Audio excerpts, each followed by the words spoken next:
पूछ रहे हैं हम वज़ीर इत्तलात सिंध सईद गनी साहब से, जिन्होंने हमें ज्वाइन किया। गनी साहब, पीपल्स पार्टी खुद को पूरे मुल्क की जमात कहती है, पूरे मुल्क पर कई बार हुक्मरान भी रही, मुल्क भर के लोगों ने एतमाद किया, लेकिन अब हम कुछ और देख रहे हैं। अब आप सुबाइयत लसानियत की बातों पर आ गए तो मुखालफिन को अकलियत के ताने देने लगे, मतलब हर किस्म का ताना जो है वो जा रहा है। मुराद अली शाह साहब ने जो कुछ कहा वो तो सारों के सामने है। क्या पूरी पार्टी की यही सोच है? पाकिस्तान पीपल्स पार्टी ने लिसानियत की, सुबाइयत की बात नहीं की है। लिसानियत और सुबाइयत की बात अगर हो रही है तो वो MQM की जानिब से हो रही है, और यकीनन हम परेशान इस बात पर हैं कि सूबा सिंध ने बहुत खूनरेज़ी देखी है इस लिसानियत पर मबनी सियासत की वजह से, नफरत की सियासत की वजह से, तकसीम की सियासत की वजह से। और हम ये नहीं चाहते कि सूबा सिंध में एक मरतबा फिर और ख़ासतौर पर कराची शहर में ये जो एक मुसीबत है वो दोबारा से आ जाए। जहाँ तक चीफ मिनिस्टर साहब के स्टेटमेंट की बात है, वो बिल्कुल आउट ऑफ कॉन्टेक्स्ट जानबूझकर उसको वो किया जा रहा है।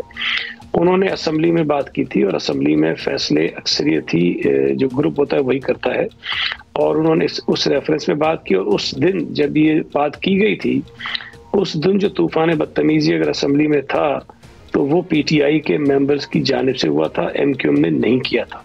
तो MQM जो ये तासुर किसी और अंदाज में पेश देने की कोशिश कर रही है कि चीफ मिनिस्टर साहब ने उनको कह दिया है, बिल्कुल गलत है।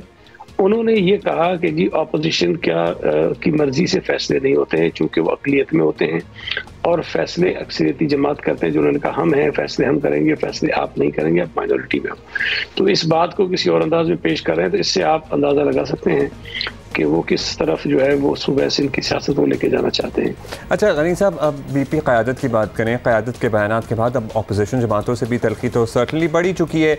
चाहे आप कहें कि कोई किस भी अंदाज या बगैर से आंखों सबाकियों से पेश कर रहा है, इस पर सियासत तो की जा रही है, बयानबाजी तो हो रही है, और कौमियत, सुबाइयत और हुब्बुल वतनी के कार्ड खेले जा रहे हैं। आप बहरहाल हुकूमत में हैं, हालात कंट्रोल रखना आप ही की जिम्मेदारी बनती है, तो क्या अपोजिशन वालों को इंगेज करके इस मामले को सेटल करें? क्योंकि जब सारी अपोजिशन जमातें एक बात कह रही हैं तो आपका फर्ज बनता है कि आप उसे सुने। देखिए, पहले दिन से, जिस दिन ये पहली अमेंडमेंट आई, उस वक्त भी नासिर हुसैन शाह साहब ने तकरीर की। उसके इजलास खत्म होने के बाद मैंने और नासिर हुसैन शाह साहब ने मीडिया टॉक की। उसके बाद चीफ मिनिस्टर साहब ने प्रेस कॉन्फ्रेंस की। उसके बाद हमने लातादाद मरतबा जो है वो मीडिया से एड्रेस किया और कई सियासी जमातों से हमने रब्ता भी किया। पीपल्स पार्टी एक सियासी जमात है और हमें ये पता है, और अगर हम हुकूमत में हैं तो हमारी जिम्मेदारी ज़्यादा बनती है कि हम सियासी जमातों को इंगेज करें। और अगर कोई एक ग्रुप या एक ग्रोह गलत फहमियाँ पैदा कर रहा है, गलत तरीके से जाके लेजिस्लेशन को प्रेजेंट कर रहा है, तो हमारी जिम्मेदारी है कि उसको ठीक करें। सियासी जमातों से बातचीत करने में पीपल्स पार्टी को ना पहले कभी एतराज़ था, ना आइंदा कभी एतराज़ होगा। लेकिन अगर कोई एक जमात जो है वो लिसानियत की बुनियाद पर नफरतें पैदा करने की कोशिश करेगी और कराची में दोबारा से खूरेजी पैदा करने की कोशिश करेगी, तो यकीनन फिर जाहिर है कि हमें उसको थोड़ा डिफरेंटली ट्रीट करना पड़ता है। अच्छा जी गनी साहब, अब इस गर्मा गर्मी में एक बार फिर नए सूबे की आवाज़ भी उठी है। पीपल्स पार्टी का इस पर ऑब्वियसली बड़ा सख्त मौक़िफ़ रहा है। क्या आज भी उसी पर आप कायम है कि नए सूबे का सवाल ही पैदा नहीं होता और ऐसी बात बर्दाश्त नहीं करेंगे, या कुछ लचक का मार्जिन रखा है? देखिए, पीपल्स पार्टी का मौक़िफ़ यही है कि सूबा सिंध में किसी नए सूबे की ज़रूरत नहीं है, और ये सिर्फ पीपल्स पार्टी का नहीं है।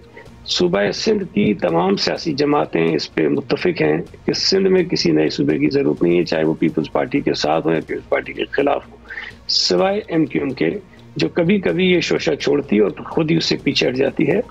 MQM ने भी आज तक सूबा बनाने का एक तरीक़ेकार जो आइन में दर्ज है उसको फॉलो करने की कोशिश नहीं की है। ये एक दिन ऐलान करते हैं, अगले दिन फिर उससे मुकर जाते हैं। तो ये एक पुरानी इनकी रवायत है, अपने वोटर्स को एक माहौल उनके दिल में बनाने के लिए कोशिश करते हैं, उसके बाद फिर पीछे हटते हैं। लेकिन मैं एक चीज़ अर्ज़ कर दूं आपसे, कहते हैं कि पंजाब असम्बली ने 2 नए सूबों की करारदादें इत्तफाक राय से मंजूर की है। पंजाब असम्बली में जितनी जमातें थीं सब ने उसको सपोर्ट किया, चाहे वो नून लीग थी, चाहे वो पीपल्स पार्टी थी, चाहे वो कुछ और जमातें थी। तो वहाँ अगर सूबे की तमाम जमातें इस पर इत्तफाक करती हैं कि सूबे बनने चाहिए तो उस पर कोई इशू नहीं है। लेकिन सूबा सिंध में अगर तमाम जमातें से इख्तलाफ करती हैं और एक बात पे खड़ी है कि सूबा नहीं बनना चाहिए, तो फिर नहीं बनना चाहिए। तो इससे मैं नहीं समझता कि जो आपने सवाल पूछा कि कोई मौक़िफ़ में नरमी आ जाएगी, तो किसी एक ग्रोह की जानिब से अपने सियासी मकासद हासिल करने के लिए नारा लगाएं और हम उसके पीछे चल पड़े तो ऐसा नहीं हो। राइट, बहुत बहुत शुक्रिया गनी साहब हमसे बात करने का, और बड़े क्लियर टोन्स में गनी साहब ने बता दिया कि इनकी पार्टी का मौक़िफ़ क्या है। मज़हर अब्बास साहब इस बिदात से उनकी गहरी नज़र रहती है, आपको पता है सिंध और कराची की सियासत के मामलात पर। मज़हर साहब, पीपल्स पार्टी सबसे बड़ी जमात सूबे की पार्लियामान में एज इन सूबाई असम्बली में अक्सरियत रखती है, अपोजिशन वैसे ही बड़ी कम है और जो है वो भी 6-8 जमातों में बटी हुई है, तो अपोजिशन की सख्त ज़ुबान होना समझ में आता है, लेकिन हुक्मरान जमात की हैसियत से इस तरह का रद्द अमल या इस तरह के बयानात जो आजकल हमें सुनने को मिल रहे हैं, does it make sense to you? क्या ख्याल है आपका? मुँह काला और पता नहीं क्या कुछ कहा जा रहा है। ये नहीं है कि सिर्फ असेंबली के अंदर की अपोजिशन इस बिल के मुखालिफ है, बल्कि असेंबली से बाहर भी जो अपोजिशन है वो भी इस बिल के मुखालिफ है। और वो जो अपोजिशन है वो सिर्फ उन जमातों की पे मुश्तमिल नहीं है कि जो अपोजिशन के इत्तेहादिए, इवन जो इंडिपेंडेंट अपोजिशन कर रहे हैं जैसे जमात इस्लामी है, पाक सरजमीन पार्टी है, वो भी इसके मुखालिफ हैं। तो इसका मतलब ये है कि बिल में यकीनन कुछ ऐसी खामियां हैं, कुछ ऐसी खराबियां हैं जिसको दूर करने की ज़रूरत महसूस की जा रही है। तो मेरा ख्याल है कि बजाय और ये ना भी हो तब भी मुझे बहुत ताज्जुब हुआ और अफसोस हुआ जिस तरह की ज़बान वज़ीर आला सिंध ने इस्तेमाल की कि जी सोचने समझने की सलाहियत नहीं रखते या जाहिल हैं या अनपढ़ हैं। इस तरह की ज़बान कभी भी चाहे किसी तरफ से भी इस्तेमाल हो अच्छी नहीं होती।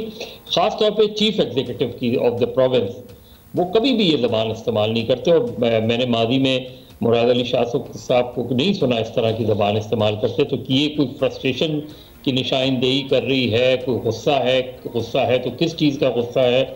फिर इसी तरीके से बिलावल भुट्टो की ज़बान जो है कि मुंह काला करने वाले, इस तरह की लैंग्वेज एक ऐसे सूबे में जो ऑलरेडी एथनिकली पोलराइज्ड है उसमें हमेशा इस चीज़ को अवॉइड करना चाहिए, क्योंकि एक ज़रा सा गलत जुमला जो है उसके कई मायने निकाल लिए जाते हैं और उसकी वजह से कशीदगी में इजाफा हो। अच्छा जी, मज़हर साहब आपने एक्सप्लेन तो कर दिया, लेकिन ये अगर स्टेटमेंट्स की बात करें तो ऐसा नहीं कि ये सिंध की हद तक ही है। लाहौर में बड़ा रिसेंटली आपने भी देखा है कि एक ज़िमनी इलेक्शन में शिकस्त का जश्न मनाते हुए जरदारी साहब तो नवाज शरीफ को भी मुल्क दुश्मनी का ताना दे चुके हैं। तो मुल्क गिर सियासत में इतनी सख्त पोजीशन लेने की ज़रूरत क्यों पेश आ रही है इनको? देखिए, जहाँ सख्त अपोजिशन लेनी चाहिए वहाँ तो सख्त अपोजिशन ली नहीं पीपल्स पार्टी ने, यानी अपोजिशन का इत्तेहाद बनाने की कोशिश करनी चाहिए, वहाँ तो मुंतशिर नज़र आ रही है अपोजिशन, और बयानात और इस तरह के दिए जा रहे हैं कि जैसे बहुत ही तगड़ी अपोजिशन हमें सामने नज़र आ रही है।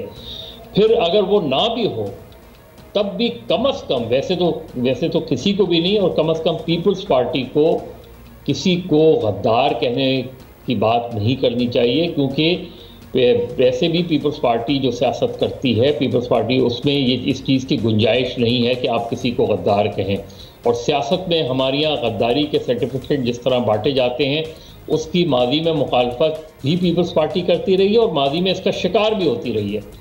तो ऐसे मौके पे जरदारी साहब का इतना हार्श स्टेटमेंट, माजी में ठीक है पीपल्स पार्टी और मुस्लिम लीग नून के दरमियान शदीद इख्तलाफात भी रहे, लेकिन हमने ये भी देखा कि माजी में मीसाक़ जमहूरियत भी हमने देखी, और मीसाक़ जमहूरियत पे पीपल्स पार्टी ने भी उसकी खिलाफ वर्जी की और बाद में नून लीग ने भी उसकी खिलाफ वर्जी की। तो कम से कम उसी का पास रख लिया जाए। राइट, मज़हर साहब बहुत बहुत शुक्रिया, आपने एनालिसिस अपना दिया।